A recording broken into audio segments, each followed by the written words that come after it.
Aloha, restaurant owners. Today we're going to expose something that just happened in my state that potentially would have closed one in every six restaurants. Hey, thanks for tuning in to this week's edition of Mike's Money Making Minutes. My name's Michael Tebow, serial entrepreneur, recovering restaurant owner, author, speaker, and founder of DFY Marketing Systems. So what happened this past week, and I'm in Michigan if you didn't know that, there was a bill that didn't pass. It was a bill that was going to increase minimum wage and also increase the tipped employee wage. Currently in Michigan, we're at $3.84. If this bill passed, it would have pushed it to $11.73 per hour. That's almost an $8 an hour increase. Now, I know some of you have very high hourly minimum wage for tipped workers as well as minimum wage for other employees, which makes it difficult to operate as a small business.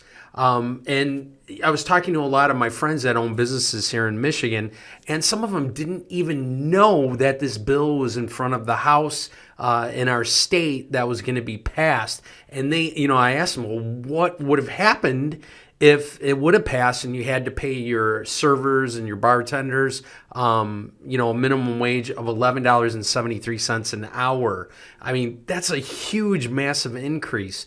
And they said it would have been catastrophic to their business, right? I mean, obviously, if you own a restaurant in the state of Michigan and that would have happened, you'd have to dramatically change everything you do immediately. There wasn't even a step program that they would implement this on. This is something that would have happened immediately. I'm not saying it's a good or bad thing, but as far as the restaurant owners that I talk to and other businesses that I talk to, you'd have to, again, change your business. Your menu pricing would have to increase, obviously, to help absorb some of that cost so you could stay operating. Your staffing schedules would change, and you'd probably cut back on your hours, and then you ultimately lose some of your employees because you couldn't afford to keep them.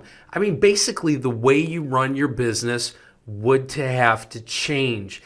And, that's happening with all businesses right now, post-pandemic. I mean, do you see, as far as tipping is concerned in the service industry, I mean, is it getting out of hand?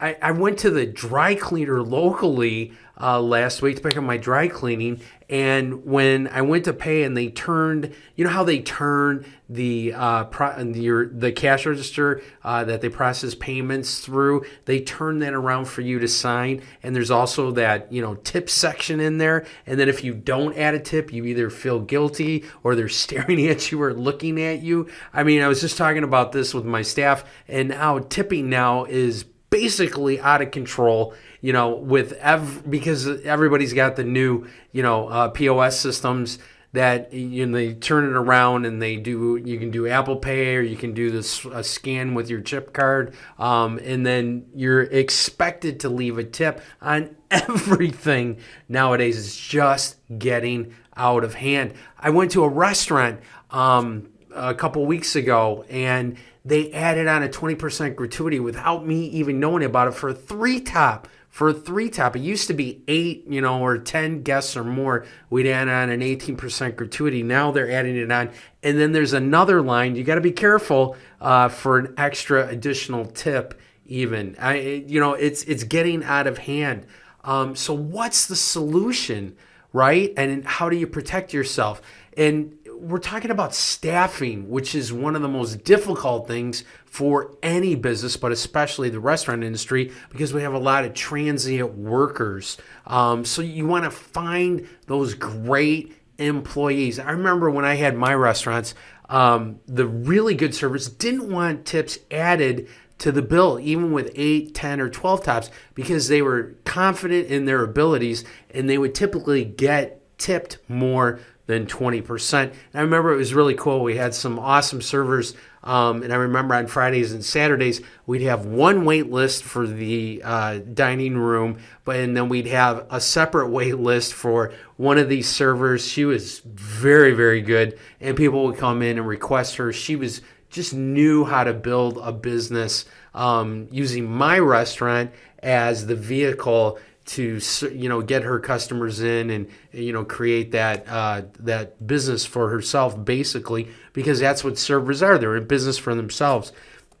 So we joked we always had 2 wait lists, one for the dining room and one for the server. But that's the type of servers that you want, right? And I just read the National Restaurant Association that we're still down 450,000 employees from pre-pandemic levels in the restaurant industry. That's huge. So finding great staff, not good staff, great staff, is going to help you obviously make more money and make your job that much easier, especially if you own a restaurant, because you need so many people to operate your restaurant and you rely on your staff and your employees, because you can't go out and greet and talk and service every single guest. You have to rely on your management and your staff to do that. So you need great staff, exceptional staff. And finding good staff is a marketing challenge. So we've created a program that we've tested over the past, actually it was about the middle of the pandemic. It works really, really well for identifying that great staff and getting them to take action. And you need to stand out, because everybody knows that restaurants are hiring even now. So you need to be doing something different. So if you want a customized evaluation and to go over a successful, proven hiring program to help find that great staff for your restaurant, or it really works for any business, just click the button below and you can schedule a short one-on-one free hiring consultation with one of my DFY hiring experts, because it's what's going to separate you from your competition, and it's going to get your customers talking about how awesome it is to come to your business. So take action today and help solve one of the major challenges of owning a restaurant or any business, staffing, by clicking the button below and taking advantage of a free one-on-one hiring consultation with a DFY marketing expert. Thanks so much, and I will see you next week.